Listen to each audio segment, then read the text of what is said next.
Miami routinely was at the echo of the whistle or late. They were flagged for a late hit once. So they were doing what this rivalry demands that you do.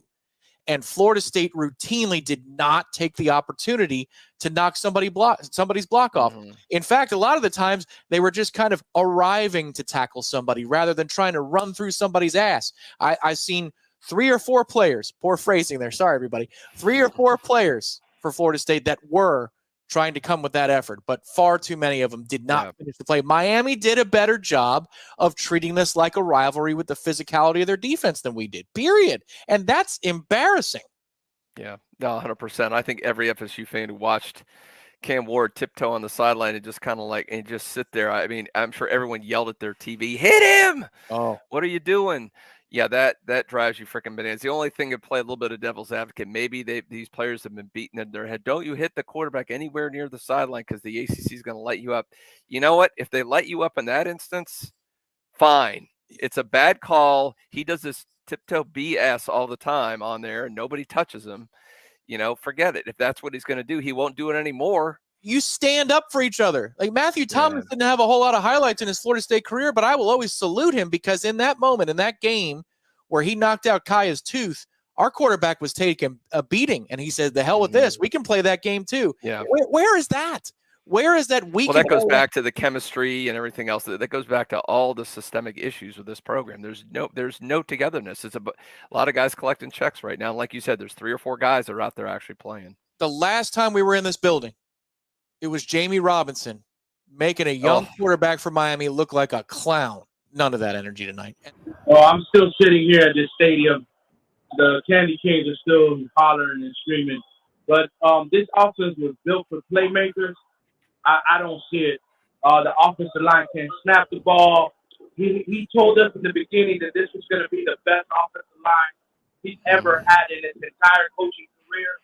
And I don't know what the hell he was thinking when he uttered that out of his mouth, because this is atrocious. Everybody's talking about all the changes that need to be made in NIL, and we got to get players, and we got to get offensive linemen, and we need to fire coaches, and I agree with all that. But if it doesn't start with firing Alex Atkins, it won't matter. You could give us the Kansas City Chiefs offensive line, and if Alex Atkins was coaching them, we still wouldn't be 500. PJ, what a great point here. Also love the avatar of Walter White.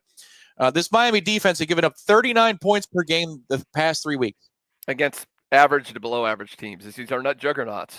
And Florida State would have 0 without a fluke on a 4th down quarterback sneak. Good point. This is insufferable is what he says. And PJ, I'm telling you, if you want some criticisms of offense or defense, I feel you on both. As we sit here with 1:55 to go in the football game, Florida State has 188 yards of offense. 188 yards. Folks, the year is 2024. Like, this is modern college football. It is hard to so consistently come up short of 300 total yards. And you're seeing it week after week.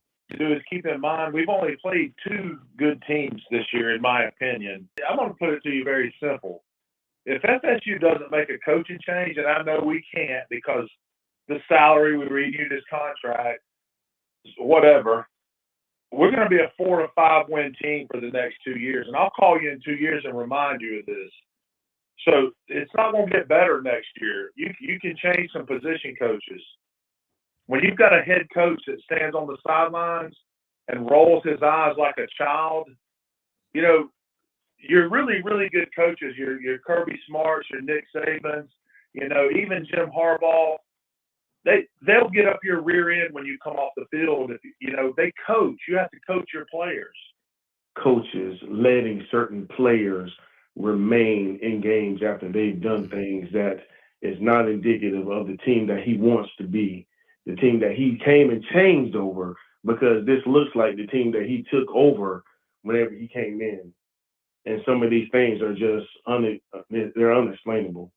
Thank you guys for what you do. It's always Go Noles. I just appreciate the opportunity and the platform to at least speak to people that are disgusted and feel the same way. Yeah. Y'all have a good evening. Yeah, you too, Gene. Thanks, Gene. He carried the banner for you, Tom, talking about that point, about the players. What are we doing? It's totally within your control. You know, as a player, it's within your control. And I'm not trying to be a cliche machine or act like somebody who played ball at Florida State, but I mean, this is the basics. This is like you go to a restaurant, they have plates. You know, like, I mean, this is such a basic thing. It's effort, it's want to, and then for the coaching staff, it's accountability. You know, if Mike Norvell calls out the perimeter blocking on offense and says it's awful in a Monday press conference, which is out of character for him to dress a facet of the game down that aggressively, and then you allow the same guys to go out there and half-ass their way on perimeter blocks, I can't take you seriously. Mm-hmm. And that's the hard part. I think Gene put it well. I hadn't thought about it like this. Some of the things you see really look like the group that Norvell came in to fix. That's true. Yeah, he nailed it. It looked like Taggart's last year. Some of the stuff we're seeing in terms of the undisciplined play, the laziness, the lack of effort. You know, some of those things. That's one of the reasons I always have to explain to people. It's not that Taggart got fired because of the record. Yep. It's because of the product he was putting on the field. I mean, it was disorganized. There wasn't accountability. There was no discipline. But you're right, and Gene's right, man. We're starting to see that here for a Norvell team, which I never thought I would see. Yeah, and again, it's not that I would forgive it for Charleston Southern. This is not something that is negotiable, but it's also Miami. My God, what do you need? What incentive do you need to run around and play the game of football? Noel Kev, man, I like this one. It's a good post. I really do like Norvell and been a big defender. The more this goes on, the more I wonder if the reclimb is going to be too high. You need momentum as a coach in a program. We have lost ours. Yeah, I think a lot of people fall where Noel Kev is. I don't think that's just me projecting, Gene. We all like Mike. And a lot of people now will say liked in the past tense. But we all like Mike. The way that he brought the program to the place it was last season was seemingly the right way, building culture. He said it's built to last. Mm-hmm. That's what this program is going to be about. It's not trying to be flash in the pan. I know we laugh at it now, but it appeared to be that it was going in that direction. But we were joking after the second game of the season. Boy, you're spending a lot of the equity you built up. He's in the red. Yeah. No momentum. This is where Noel Kev is correct. Hubie, yes, I am salty. The more I'm thinking about this, the more angry I get. Miami matters to me. This game matters to me. And I watch players out there it didn't matter to. That's what pisses me off.